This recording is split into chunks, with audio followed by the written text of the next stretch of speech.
Welcome to NRK narrates. దేవుని పరిశుద్ధమైన ప్రశస్తమైన నామానికి స్తుతులు స్తోత్రాలు. మీ అందరికీ నా వందనాలు తెలియజేస్తున్నాను. యేసు ప్రభువారు మట్టల ఆదివారం రోజు, పామ్ సండే రోజు బేతనియా బేత్పగే అనే గ్రామాల్లో ఒక కట్టబడిన గాడిదను తీసుకొని దాని మీద ఎక్కి బేతనియా గ్రామం నుంచి యెరూషలేం వరకు విజయోత్సవ యాత్ర చేస్తుంటారు. దాన్నే ఆ రోజు మనం పామ్ సండే అంటాం. ఆ కట్టబడిన గాడిద మనుషులకు సాదృశ్యంగా ఉంది. ఎందుకంటే మనం కూడా అపవాది బంధకాల్లో కట్టబడి ఉన్నాం. యేసు ప్రభువారు ఈ లోకానికి వచ్చిందే గాడిద లాంటి జీవితానికి ఘనతనివ్వడానికి. అంత మాత్రమే కాదు, అపవాది కోరల్లో కట్టబడి బంధకాల్లో వాడి సంఖ్యల్లో ఉన్న మనకి విడుదల కలిగించడానికి యేసు ప్రభువారు వచ్చారు. అది ఇప్పుడు కాదు, జకర్యా గ్రంథంలో కూడా, పాత నిబంధన గ్రంథంలో ఒక ప్రవచనాత్మకంగా రాయబడింది. జకర్యా గ్రంథం 9వ అధ్యాయం 9వ వచనంలో ఒక మాట అక్కడ రాయబడి ఉంటుంది. సియోను నివాసులారా బహుగా సంతోషించుడి, యెరూషలేము నివాసులారా ఉల్లాసముగా ఉండుడి. నీ రాజు నీతిపరుడును రక్షణ గలవాడును దీనుడనై గాడిద పిల్లను ఎక్కి నీ వద్దకు వచ్చుచున్నాడు. ఇది ఎగ్జాక్ట్గా యేసు ప్రభువారి తన చివరి రోజుల్లో నెరవేరింది ఈ ప్రవచనం. యేసు ప్రభువారు ఒక కట్టబడిన గాడిదను విప్పుకొని ఆ గాడిద పిల్ల మీద ఎక్కి యెరూషలేము యాత్ర అక్కడ సాగిస్తూ ఉంటారు. అయితే గాడిద అనేది ఎన్నికలేని జంతువు.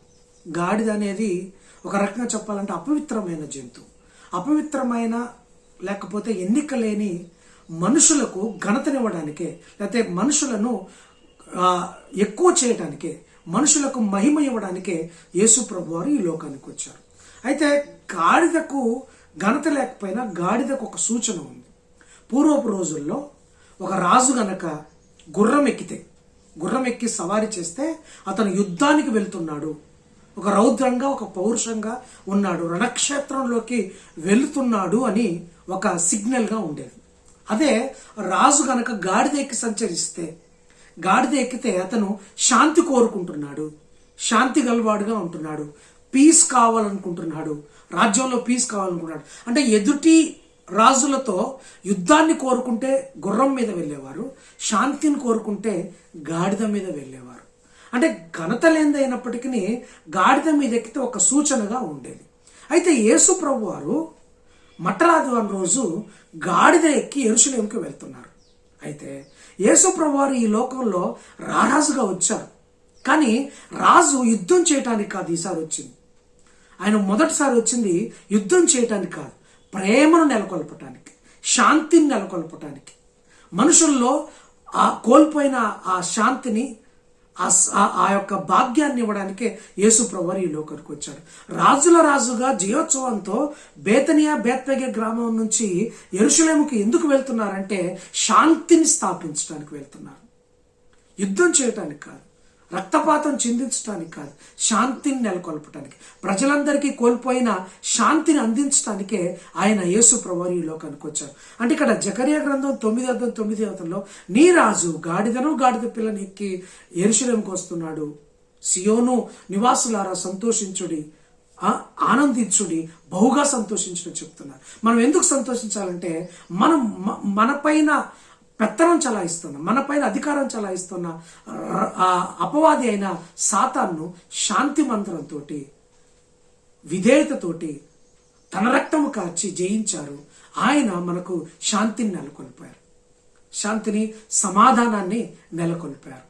ఆ యెషయా గ్రంథంలో ఉంటుంది కదా, యేసు ప్రభువారు ఈ లోకంలో పుట్టినప్పుడు ఆయనకి ఆశ్చర్యకరుడు, ఆలోచనకర్త, సమాధానకర్త అని పేరు పెట్టబడుతుందంట. సమాధానాన్ని ఇవ్వడానికే యేసు ప్రభువారు ఈ లోకానికి వచ్చారు. అయితే ఆయన గాడిద పిల్ల ఎక్కి వస్తాడు, సమాధానాన్ని ఇవ్వడానికి వచ్చాడు. కానీ ఇంకోసారి కూడా వస్తాడు, రెండోసారి కూడా వస్తాడు.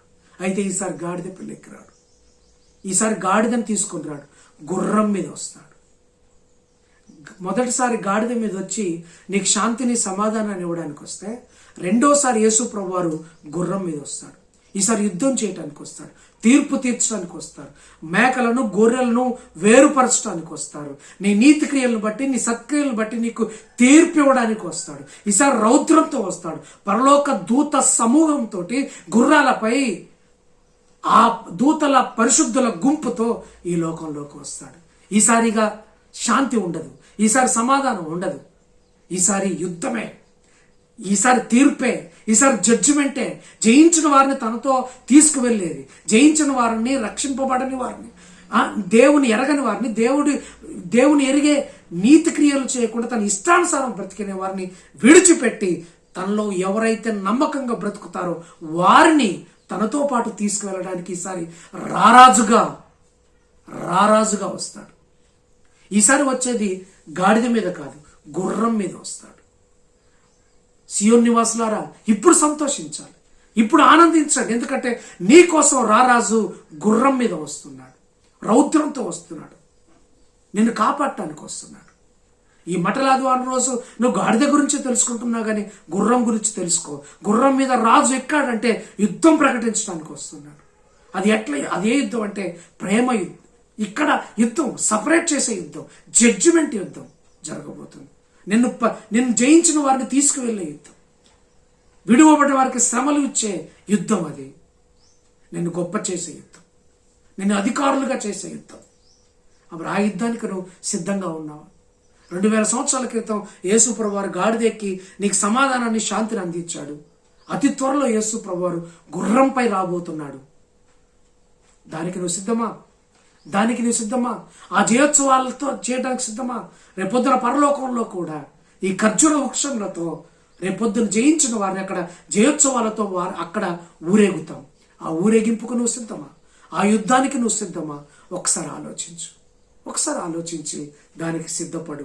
ఈ మట్లాదివారం రోజు, ఈ పామ్ సండే రోజు, రేపొద్దున గుర్రంపై రానన్న యేసు రాజును ఒకసారి గుర్తు తెచ్చుకొని దానికై త్వరపడు, సిద్ధం కలిగి ఉండు. దేవుడి మాటలు మన వినికిడిలో దీవించును కాక.